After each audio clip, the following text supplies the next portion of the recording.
Shri Ram channel के दर्शकों को मेरा बार बार नमन।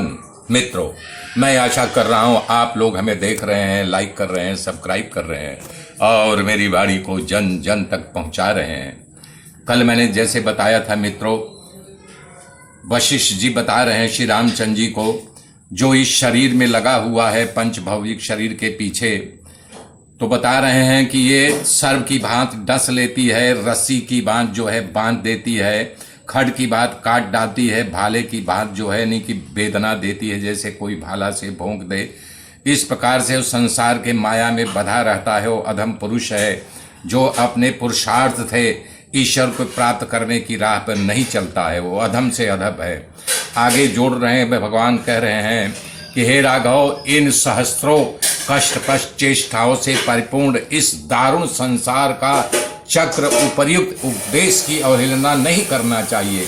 जो ये सत्य शास्त्र का उपदेश साधु संत या जिसको ज्ञान प्राप्त है उपदेश देते हैं, उसको आत्मसात करना चाहिए, बल्कि ऐसा विचार और निश्चय अवश्य करना चाहिए कि शास्त्रा अनुशीलन से निश्चय ही कल्याण होगा।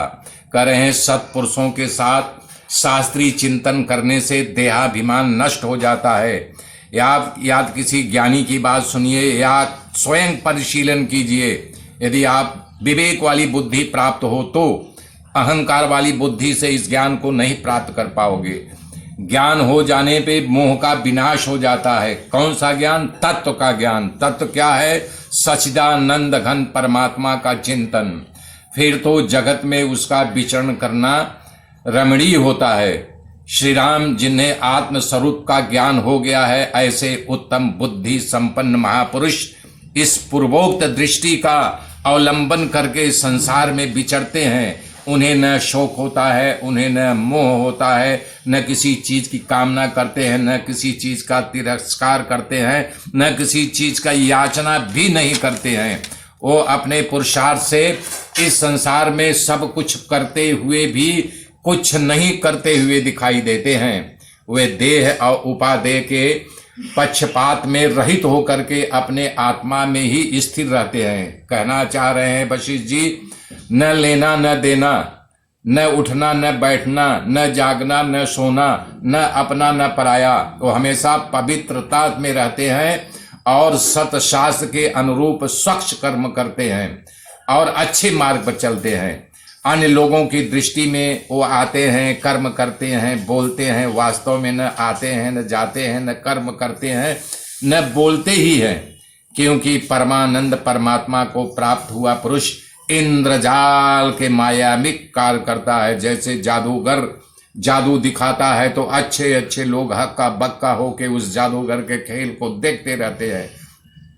हकीकत में वो जादू नहीं होता है, वो मायावी कार्य है, वो माया के रूप में, जबकि वो ट्रिक होता है। ऐसे इस नश्वर वस्तुओं का त्याग करने से हमारी जो ये शरीर रूपी देह में हम लिप्त हैं, इस वासनाओं के पीछे नहीं दौड़ेंगे तो चपलता को त्याग करके, ये चंचल मन बड़ा चपल बंदर जैसे बालक जैसे चपल होता है, इस चपल मन को जब त्याग करेंगे और तभी आपके अंदर स्थिरता आएगी। क्योंकि वो ही जीवन परिवर्त आत्मा का खोज कर सकता है जो चंचलता को त्याग कर दिया है। चंचल पुरुष इस विषय को न समझेगा, न उसमें इसकी स्थिरता ही प्राप्त होगी। उसी के उपासना करे, आत्मा की खोज करे, उसी का यथार्थ ज्ञान प्राप्त करे। इसके अतिरिक्त उसके लिए कोई कर्तव्य नहीं है।